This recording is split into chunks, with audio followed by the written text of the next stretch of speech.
किशनगंज में भी हम चुनाव जीतेंगे, इस बार हमको पूर्ण विश्वास है। क्योंकि किशनगंज में मुसलमान बहुल क्षेत्र होने से राजद वहाँ नहीं लड़ती थी और कांग्रेस को सीट देती थी। लालू जी को लग रहा था कि सारण सीट उनकी बपौती थी। लालू जी भूल गए कि जब वो गरीब थे, यादों के रूप में नहीं, मैं भी सारण से आता हूँ। लालू जी जब चुनाव लड़ रहे थे तब मैं बच्चा था और मुझे याद है कि लालू जी वहाँ चंदा मांग के चुनाव लड़ते थे। तो लालू के ऊपर डिपेंडेंट नहीं है, तेजस्वी के ऊपर डिपेंड नहीं है। अब यादव का हर बच्चा के अंदर ये गुण है कि वो भी बिहार की सत्ता संभाल सकता है, तो प्रयास कर रहे हैं। जातीय का इतिहास अगर देखिएगा तो कुशवाहा कौन थे?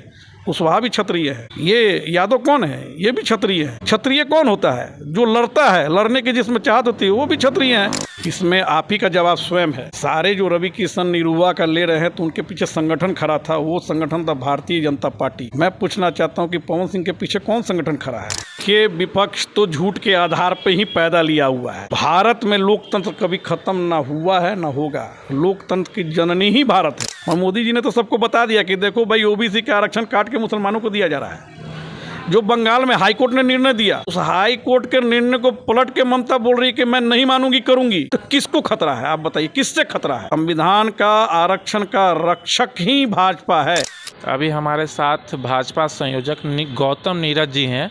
इनसे जानेंगे, 1 तारीख को लोकसभा चुनाव होने को हैं, काफ़ी लोकसभा क्षेत्र बचा हुआ है और किस प्रकार का तैयारी चल रहा है, जानेंगे सर से। बहुत बहुत स्वागत है सर।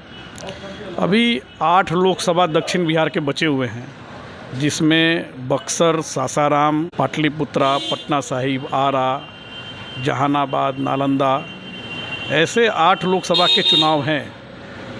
और इस 8 लोकसभा पे भारतीय जनता पार्टी और एनडीए पिछले 2019 में चुनाव अच्छे मार्जिन से जीती थी।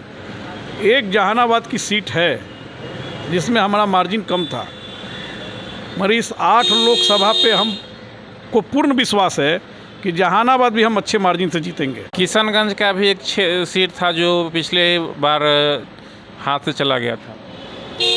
देखिए, किशनगंज में भी हम चुनाव जीतेंगे, इस बार हमको पूर्ण विश्वास है।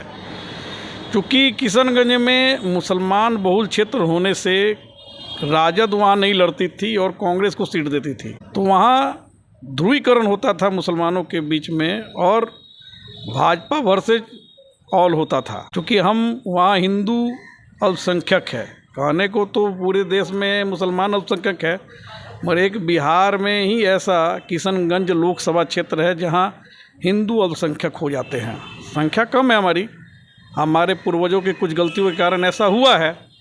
इस बार वहाँ AIAM भी लड़ रही है और कांग्रेस भी लड़ रही है और वहाँ कुछ और भी निर्दलीय प्रत्याशी लड़ रहे हैं। वोट अगर मुसलमानों का बटेगा तो हम चुनाव जरूर जीतेंगे, ऐसा मुझे पूर्ण विश्वास है। बिहार में इस बार 40 की 40 लोकसभा की सीट हम जीतेंगे। लालू जी ने अपना पक्ष तो किया कि वो जातिवाद पे आए, मोदी जी विकासवाद पर थे, लालू जी अपना पुराना कल्चर जो दिखाते थे जातिवाद पे रहे। मगर लालू जी के जातिवाद में एक गलती उनसे भी हो गई, उनके जो मूल वोटर थे वो उनसे कट गए। लालू जी ने इस बार अति उत्साह में हमारे प्रदेश अध्यक्ष उप मुख्यमंत्री को नीचा दिखाने के लिए उनके समाज के इतना टिकटें बांट दिया कि यादवा बिदक गया उनसे, उनका मूल वोटर जो यादव था वो बिदक गया। अब देखिए, नवादा में वो टिकट देते थे यादव को, इस बार दे दिए कुशवाहा को। अब उन्हीं का पार्टी का जो वोटर है वो त्रिकोणीय संघर्ष कर दिया, तो हमको वहाँ चुनाव लड़ने के लिए बहुत प्रयास नहीं करना पड़ा। पप्पू यादव उनसे मांग रहे थे कि हमको दीजिए, वो दे दिए वहाँ बीमा भारती को। पप्पू यादव वहाँ से नमारी कर दिए। आप देख लीजिए, सीवान में जीवन यादव लड़ रहे हैं। ऐसे प्रत्येक सीट पर लालू जी ने तो काम किया कि यादव के मुँह में जवान दी, यादव को लड़ना सिखाया, यादव को बोलना सिखाया, और वो भूल गए कि अब यादव उनसे भी आगे निकल चुका है, वो स्वतंत्र राजनीति करने के लिए अब तैयार है। यादव लालू के ऊपर डिपेंडेंट नहीं है, तेजस्वी के ऊपर डिपेंड नहीं है। अब यादव का हर बच्चा के अंदर ये गुण है कि वो भी बिहार की सत्ता संभाल सकता है, तो प्रयास कर रहे हैं और अच्छी बात है, सबको प्रयास करना चाहिए। सारण का 25 तारीख को चुनाव हुआ, सारण लोकसभा का, वहाँ हिंसक झड़प हुआ, उस पर क्या कहिएगा? देखिए, वहाँ रोहिणी आचार्य, लालू जी कैंप कर गए थे। लालू जी को लग रहा था कि सारण सीट उनकी बपौती थी। लालू जी भूल गए कि जब वो गरीब थे, यादों के रूप में नहीं, मैं भी सारण से आता हूँ। लालू जी जब चुनाव लड़ रहे थे तब मैं बच्चा था और मुझे याद है कि लालू जी वहाँ चंदा मांग के चुनाव लड़ते थे। उनका कार्यालय में पुआल बिछा रहता था।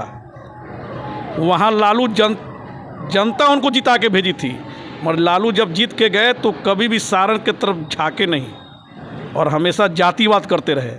क्या लालू यादव से सिर्फ सारण में जीतते थे क्या? अन्य समाज उनको वोट नहीं देता था क्या? आज लालू उस सीट को बपौती समझ के बैठ गए। राजीव प्रताप रूड़ी भी हैं, वो भी वहाँ आए, मगर जिस तरह से लालू को सम्मान दिया उस जिला ने, लालू फिर उस जिले को सम्मान नहीं दिए। रोहिणी आचार्य को लग गया कि हम चुनाव हार रहे हैं, इसलिए चुनाव वाले दिन वो बूथ पर जाकर खुद हंगामा की। उस हंगामा के कारण अगले दिन की घटना हुई, जो बच्चों के कारण हुई। ये घटना होती है। बिहार आज से नहीं, कई तरीके से हम देखेंगे कि किसी घटना के पीछे किसी की गलत मनसा रहती है, मगर मैं बिहार की जनता और सारण की जनता का शुक्रगुजार हूँ। मानता हूँ कि अब लोग इतने समझदार हो गए हैं कि अब जातीय संघर्ष में कभी बिहार में झंझट होगा ही नहीं, क्योंकि मोदी जी ने तो एक काम कर ही दिया है कि हम सब भाई हैं और भाई की तरह रहेंगे। यादव कुल में कोई पैदा लिया है, कोई क्षत्रिय कुल में पैदा लिया है, तो उससे कुल बदल नहीं जाता है, क्योंकि हम सब मनु की संतान हैं और हम सब भाई बहन हैं। इस चीज़ के विश्वास रखते हुए भारत के हर एक जनता को, बिहार के हर एक जनता को बताना होगा। आप देखिए जातीय का इतिहास अगर देखिएगा तो कुशवाहा कौन थे? कुशवाहा भी क्षत्रिय है। ये यादव कौन है? ये भी क्षत्रिय है। क्षत्रिय कौन होता है? जो लड़ता है, लड़ने की जिसमें चाहत होती है, वो भी क्षत्रिय है। तो जो पढ़ाता है वो ब्राह्मण होता है, जो सेवा करता है वो नीचे का पाठ है। तो अभी जो जातीय संघर्ष में लालू जी जो चुनाव को ले रहे थे, यह जातीय संघर्ष में नहीं हो के विकास का चुनाव था, भाईचारा का चुनाव था। और 4 जून को जब रिजल्ट निकलेगा तो एनडी गठबंधन को समझ में आएगा कि वो जो नैरेटिव सेट किए थे कि संविधान खतरे में है, वो भारत की जनता, बिहार की जनता बताएगी संविधान को भाजपा से कोई खतरा नहीं है। अगर संविधान का कोई रक्षा कर सकता है तो भाजपा ही कर सकती है और कोई नहीं कर सकता है। पाटलिपुत्रा लोकसभा चुनाव होने को है 1 तारीख को। मीसा भारती जी हैं राजद से और रामकृपाल यादव जी हैं वहाँ से। क्या कहिएगा यहाँ से? यहाँ रामकृपाल जी जीतेंगे। मीसा जी का ये तीसरा चुनाव है। लालू जी अपनी एक बेटी को उतार के देख लिए, वहाँ हारने का है। अब यहाँ मीसा भारती भी प्रयास कर रही हैं, मेहनत कर रही हैं। एक चीज़ कमी है, मीसा भारती चुनाव लड़ती हैं और हारती हैं तो फिर वो राज्यसभा से चल जाकर दिल्ली बैठ जाती हैं। रामकृपाल जीते या हारे, उस क्षेत्र के हर एक सुख दुख में रहते हैं। आज भारतीय जनता पार्टी की कार्यकर्ता का एक स्वर्गवास हो गया। इस व्यस्त शेड्यूल में रामकृपाल यादव जी चुनाव छोड़ के उसको कंधा देने का काम कर रहे हैं, घाट पर हैं। क्या लालू यादव ऐसा कर सकते हैं? क्या कार्यकर्ताओं का सम्मान? रामकृपाल यादव लालू यादव के यहाँ भी थे और भाजपा में भी हैं। भाजपा का संस्कार ये है वो अपने कार्यकर्ताओं को दिल से कनेक्ट करवाता है। एक कार्यकर्ता रगड़ते रगड़ते चला गया, आज उसको कंधा देने के लिए रामकृपाल जी का कंधा था। ये भारतीय जनता पार्टी का मूल है। भारतीय जनता पार्टी अपने परिवार मानती है, जो काम करते हैं वो दिल से काम करते हैं। इसलिए पूर्ण विश्वास है कि जनता भी इसको देखती है और समझती है। आप बताइए, मीसा भारती तो 2 बार चुनाव लड़ी थी, कितने बार फिर आके राज्यसभा में गई, कितने बार जनता के वहाँ क्या हाल चाल पूछी, मरनी जीनी इसमें की। तो ये सब जनता समझ रही है। रामकृपाल यादव अच्छे मार्जिन से जीतेंगे। अभी प्रधानमंत्री जी का भी वहाँ एक दिन पहले रैली हुआ है और हम पूरे बिहार में 40 सीट पर अच्छी मार्जिन से जीतेंगे। काराकाट एक लोकसभा है जो बहुत चर्चा का विषय बन गया, पूरे देश में लोग जानना चाहे काराकाट। पवन सिंह वहाँ से निर्दलीय चुनाव लड़ रहे हैं और वहाँ का किस प्रकार से समीकरण बैठ रहा है? किसी भगोड़े से क्या बात करते हैं आप? पवन सिंह को भारतीय जनता पार्टी ने कैंडिडेट बनाया था, मगर वो टिकट वापस करके चले गए और निर्दलीय टाल ठोक रहे हैं। उपेंद्र कुशवाहा एक कुशवाहा के बहुत बड़े लीडर हैं। भारतीय जनता पार्टी ने उनको 2014 में एनडीए में लाया था, शामिल किया था। 3 सीटें उनको दी थी और 100% जीत के वो उस समय राज्य मंत्री बने थे, शिक्षा के केंद्रीय शिक्षा राज्य मंत्री बने थे, काम किए थे। दिग्भ्रमित हुए, 2019 में दूसरे दल से लड़े। फिर भी भारतीय जनता पार्टी का यही है कि जो कार्यकर्ता आता है, बतियाता है, उस पर विश्वास करता है। उपेंद्र कुशवाहा जी को हम लोगों ने फिर सम्मान दिया। कुशवाहा के लीडर होने के बावजूद, मेरा उप मुख्यमंत्री आज के डेट में कुशवाहा जाति का है, फिर भी उपेंद्र कुशवाहा एक बड़े नेता हैं कुशवाहा के, उनको भी हमने लाके सम्मान दिया, क्योंकि समाज में सबका सम्मान होना चाहिए। इस नाते उपेंद्र कुशवाहा जी पवन सिंह के सामने बहुत बड़े लीडर हैं। पवन सिंह कुछ नहीं है। एक अभिनेता बनने का प्रयास कर सकता है, मगर नेता चुनाव लड़ रहा है, ये नेता का चुनाव है और नेता जीतेगा। इससे पहले भी नेता का बात हो तो रवि किशन जी हो या निरहुआ हो, ये लोग भी तो नेता थे, जो अभिनेता थे, जो भाजपा से जुड़ के नेता बने हैं, सांसद हैं उत्तर प्रदेश से। इसमें आप ही का जवाब स्वयं है। सारे जो रवि किशन निरहुआ का ले रहे हैं, तो उनके पीछे संगठन खड़ा था, वो संगठन था भारतीय जनता पार्टी। मैं पूछना चाहता हूं कि पवन सिंह के पीछे कौन संगठन खड़ा है? ऐसा ना हो पवन सिंह तो तूदों को हेलीकॉप्टर उड़ा रहे हैं। चुनाव समाप्ति के बाद वो हेलीकॉप्टर का भी जवाब हिसाब देना पड़ेगा। अब भारत की सरकार जो है, उसके डिपार्टमेंट है, भले मोदी जी पे आरोप लगाएं, डिपार्टमेंट सब कुछ देखता है, रिकॉर्डेड रहता है, सबका हिसाब भी लेता है। तो इसलिए ये बताना पड़ेगा सबको कि हम हेलीकॉप्टर के लिए धन कहाँ से लाए, धन कहाँ खर्च कर रहे हैं। ये ट्रांसपेरेंसी है। एक व्यक्ति जो पैसा ला रहा है तो उसको बताना पड़ेगा कहाँ से हम पैसा ला रहे हैं, मेरा सोर्स ऑफ इनकम क्या है। कमाते हैं 10 करोड़, दिखाते हैं 50 लाख, और चुनाव के समय इतना खर्च कर रहे हैं, तो चुनाव में भी चंदा देने की एक सीमा बंधी हुई है। तो ये है कि भारतीय जनता पार्टी एक संगठन है, उस संगठन के पीछे खड़े थे। आपने जो बोला रवि किशन निरहुआ के पीछे वो संगठन खड़ा था, पवन सिंह के पीछे कोई संगठन नहीं खड़ा है। अगर कोई संगठन है तो पवन सिंह को बताना चाहिए कि मैं इस संगठन में, मेरे पीछे फंडिंग ये कर रहा है। मगर आज जनता संगठन के पीछे, नेता के पीछे खड़ी रहती है, कलाकार के पीछे आज भी नहीं है। होंगे कुछ लोग उनको वोट देंगे, उनके समर्थक, मगर बहुत सारे वोट आज के डेट में भारतीय जनता पार्टी एनडीए के समर्थन में है। मोदी जी का है इस बार कि 400 पार, और विपक्ष का आरोप है कि 400 पार होने का मतलब है कि विपक्षी खत्म, अपने मन से जो काम होगा उसे करेंगे, आरक्षण खत्म कर देंगे। ये हो सकता है कि आपका आखिरी वोट हो। देखिए, विपक्ष तो झूठ के आधार पे ही पैदा लिया हुआ है। भारत में लोकतंत्र कभी खत्म ना हुआ है ना होगा। लोकतंत्र की जननी ही भारत है, और मोदी जी तो बोलते आए हैं कि वैशाली से ही लोकतंत्र का जो जन्म हुआ, और आज भी लोकतंत्र चल रहा है। तो ये अनाप शनाप बातें बोलते हैं। लोकतंत्र 400 सीट आने से और 400 साढ़े 400 आने से लोकतंत्र समाप्त नहीं होता। अच्छे काम जरूर हो सकते हैं, हम वैसे निर्णय ले सकते हैं जिस निर्णय के लिए आज बाधक बने हुए हैं बहुत सारे लोग।